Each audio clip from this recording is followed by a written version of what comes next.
Welcome everybody to hopefully the first in a series of videos where I'm going to be talking about everything from interview prep, career advice, and everything else that's going to help you get that perfect job.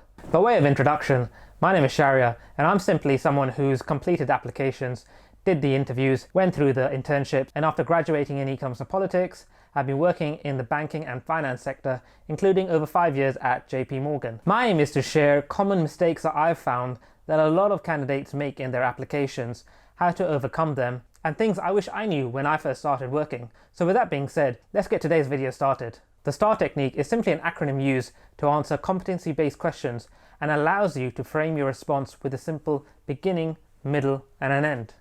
Now, even if you are a great storyteller, if you don't understand what the interviewer is looking for at each stage of the STAR, then unfortunately, you're going to put yourself at a big disadvantage. So let's break down the STAR and see what you should talk about at each point, and I'm going to follow up with a full example using the STAR technique at the end of this video.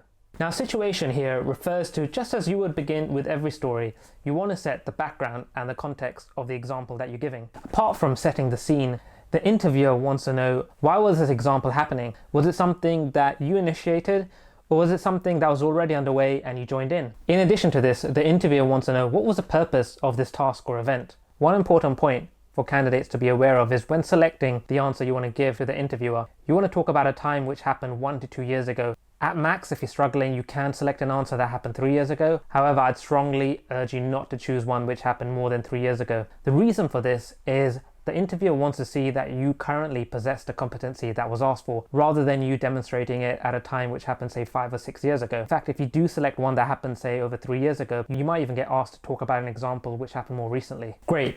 Now we're going to talk about the next stage of the STAR, which is the task. Here you're going to talk about what you had to do and why you needed to do it. A lot of the time, candidates often find it difficult to separate the situation and the task. As mentioned before, the situation is just basically you setting the scene for the interviewer, whereas the task is what you had to do in that scene. Let's try and use an example to hopefully make this more clear. Now, let's talk about a time where perhaps there was a charity bake sale during university. The situation here would be the fact that during the first year of university, you were volunteering for a charity bake sale that was going to happen on the weekend. The university was partnering with a local charity in order to raise money for a natural disaster which recently occurred. The task here would be the fact that on the day of the bake sale, unfortunately, the lead organizer called in sick, which required you to then step in and then lead the weekend's activities when it came to organizing the charity bake sale. Next, we have action. And this is essentially where you're going to be talking about how and why you decided to do things in the manner that you did. When it comes to talking about this, a lot of candidates fall into the trap of talking about other people's contributions. Now, this can be difficult to avoid, especially if you're talking about, say, a team activity or where there's a group involved, and that's fine to talk about it. However, you should always try and bring back the answer and talk about what your contribution was and how you went about doing it. My tip is I always try and reference the skill I'm demonstrating and relate it to the competency that's being asked. If we go back to our example regarding the charity bake sale and the competency that was being asked was leadership, the first thing I'll talk about is the fact that I stepped in to organize the weekend activities when the organizer called in sick. This is a great example of leadership because leaders always have to be ready to step in to areas which they're not comfortable with. Secondly, as the leader of the weekend's charity bake sale, I had to then delegate tasks to other volunteers. Again, this is a great example of demonstrating a leadership competency because as a leader, you always have to be able to delegate tasks to other team members. And thirdly, I made sure there was clear signage of dietary requirements and any allergy information. This is great because leaders often proactively solve problems before they become large. By doing this, you're going to make it crystal clear to the interviewer that you understand why you specifically chose this example to demonstrate the competency that was being asked. Now we're approaching the end of your answer, and at this stage, the interviewer is looking for you to assess the outcome of your actions. A lot of candidates give a great answer up until this stage and unfortunately shoot themselves in the foot when it comes to the results. This is because they often give answers which are very subjective. So for example, it wouldn't suffice if I said at the end of my example of the charity bake sale, and the weekend went fine and there were no problems. The interviewer doesn't have anything objective that he can use to assess the impact of your actions and use it then to compare to other candidates when he's discussing you with the other interviewers. My tip to avoid this is to give some kind of metric, preferably a quantitative metric, such as a percentage change, a year-on-year improvement, cost saving, or a time saving.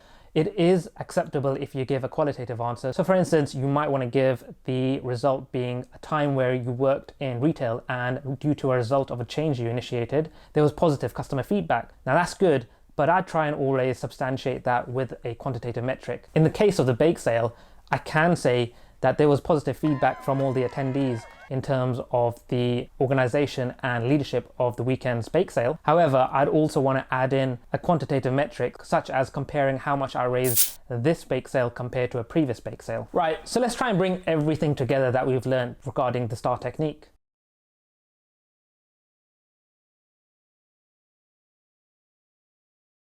Sure, so I'm going to be talking about where in my first year of university, just before the Christmas holidays, I worked on a group project that would contribute towards 10% of my first year's final grade. The project itself was for us to analyse Marks & Spencer's financial performance in relation to other companies. The deadline for the project, which included a presentation, was at the end of the first week back from the Christmas break. My role as part of the team was to make sure that everyone stayed on track to meet the deadline. I also needed to create a system to raise concerns if anyone had any issues, and also organise catch-ups as needed. Now, one of the key components of working in a team is effective communication, and since the majority of the project was to be done over the Christmas holidays, there was the risk of poor communication. To overcome this, I created a Google Doc sheet which allowed everyone to edit in real time. This allowed us as a team to have complete transparency over the work of each other team member. In addition to this, I created a tracker document where I listed each team member's name with a list of the tasks underneath that we each agreed to be allocated. I then applied a RAG rating system with red indicating little or no progress, amber work in progress, and green to show that the task was on track or complete. Each team member was also able to edit this in real time. At one point during the Christmas holidays, when I had a look at the RAG system, I saw there were quite a lot of reds. And this prompted me to organise a group call so that we could talk about what roadblocks we were each facing, as well as how to get back on schedule. These actions are very important in the project because in any team, as mentioned, open communication is key. But in addition to this, if any team member faced challenges, then it was important for us to, number one, discuss this as a group. Number two, take other people's feedback on board or recommendations. By doing these tasks, it allowed everyone to keep momentum on the project whilst we were on the Christmas holidays. So in terms of result, because we'd stuck to a rigid timetable, we managed to actually hand in our project 2 days before the deadline. These 2 days we used to rehearse our presentation. When it came to our presentation, we successfully handled the Q&A session. And when it came to the peer review marking, we were graded the highest mark in the group. Additionally to this, we were given the highest mark in the group by the tutor, which was 78%.